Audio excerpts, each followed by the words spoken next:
Voilà, donc je vous montre les détails, hein, bien de l'usure, hein, de la poussière, etc., hein, pour bien vous montrer que ce n'est pas une mise en scène, hein, c'est bel et bien quelque chose que je viens d'excaver d'un endroit où elle a résidé plus de,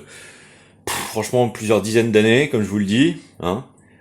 C'était une co-réalisation avec un ami de l'époque, dont le patronyme lui aussi est plus que suspect parce que, étant donné que c'est un Laroche, ce patronyme fait écho à toute une succession de différentes opérations que j'ai eu à essuyer et dont je vais vous relater un peu le détail parce que il faut que vous compreniez en fait la transchronologie de tout ça.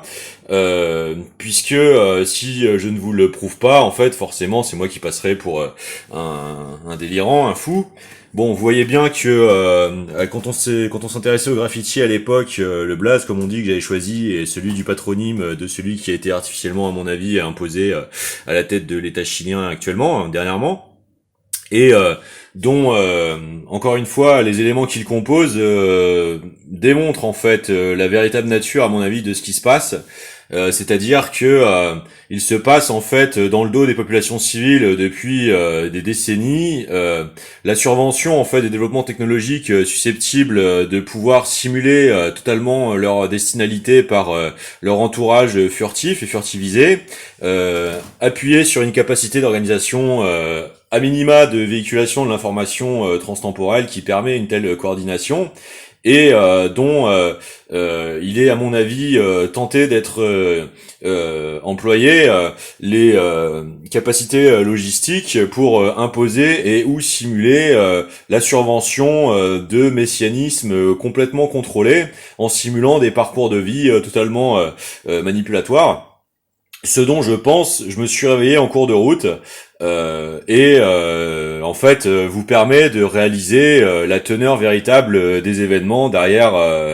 cette inféodation technofasciste perverse et manipulatoire qui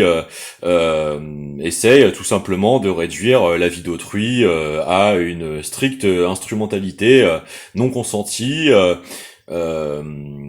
Faussant la vérité et détruisant le politique et donc dénaturant totalement la vérité en fait de tout processus civilisationnel citoyen et ou démocratique structurellement délégataire ou représentatif car ce qui est en prise en fait sur la perception du réel est tyrannie et non pas politique, hein, c'est une esclavagisation, hein, strictement. Donc ça, c'en est quand même une énième pièce à conviction particulièrement signifiante, particulièrement explicite. Et donc le contexte des amis de l'époque, du lycée de l'époque, semble entouré en fait d'une permanence, d'une d'une liaison avec le thème chilien, hein, puisque nous avons tous étudié au lycée Bellevue à Saintes, dont l'entrée en fait est marquée d'une fresque en hommage à l'anniversaire du coup d'État de Pinochet contre Allende. Et moi, je n'ai de cesse de le relier en fait à ce qui semble avoir été révélé de un certain une certaine opérativité en fait, autoplébiscite par quelques petits cercles restreints de financièrement dotés de capacité d'organiser la poursuite de tels programmes entre Jodorowsky et éventuellement Jean-Pierre Petit dans ce qu'il peut y avoir dans leur psyché en fait au-delà le vernis d'une volonté d'œuvrer à la condition collective, une rémanence névrotique, revancheresse, obsessionnelle, qui pourrait aussi tout à fait les confiner à la sociopathie obsessionnelle, oui, revancharde quoi, hein, ou si ce n'est pas la destinalité prévue par leurs soins, alors vous êtes totalement balayable sur leur route, alors que quand bien même vous essayez de faire ce que vous pouvez pour organiser le fait qu'ils soit déployer leur accès à une meilleure entraide, est systématiquement bardé en fait d'opérations de sabotage dont j'ai pas fini en fait de vous exposer les faits parce que ça engageait tout un tas de personnes qui à mes yeux se font manipuler en cours de route et dont j'ai pas forcément non plus à me faire entraîner à exposer l'intégralité de leur situation alors qu'ils sont potentiellement co-victimes elles aussi. Mais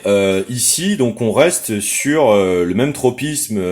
franco-chilien, puisque donc cette fresque à l'entrée du lycée, et puis, comme je vous le disais précédemment, le truchement dans ma vie de cette espèce de ventousage par un ex-ami d'enfance, dont, à mon avis, l'endoctrinement infantile est la cause même de cette obsession projective sur ma personne,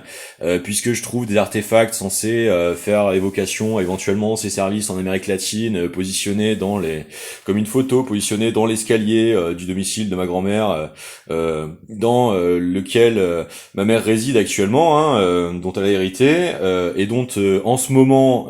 il est tenté de faire tout un tas d'allusions à la menace de son homicide pour me mettre dans cet état psychologique qui me pousserait en fait à me positionner publiquement comme, vous savez, la poucave, que après on va pouvoir venir incriminer de toutes sortes,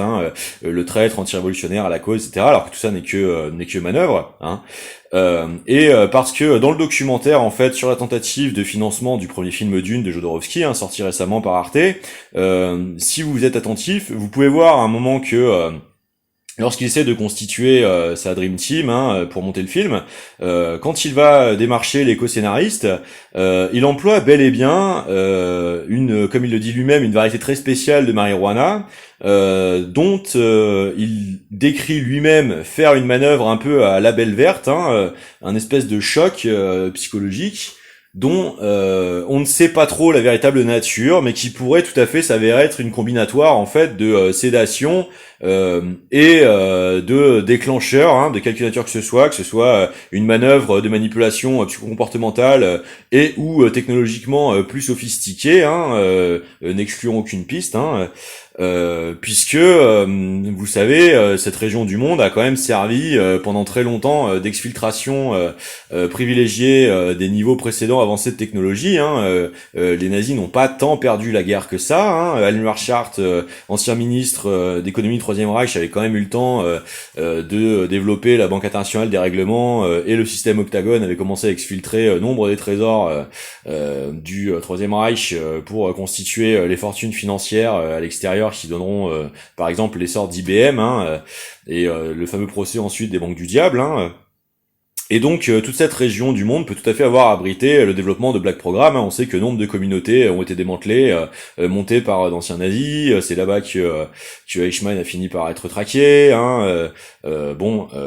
C'est sérieusement plausible. Voilà. Et donc vous voyez bien que moi, dans ma trajectoire personnelle, c'est une surabondance de ce type de continuité sur des périodes pluridécennales. Et donc vous voyez bien que il y a quelque chose qui cloche, quoi. Il y a clairement quelque chose qui cloche.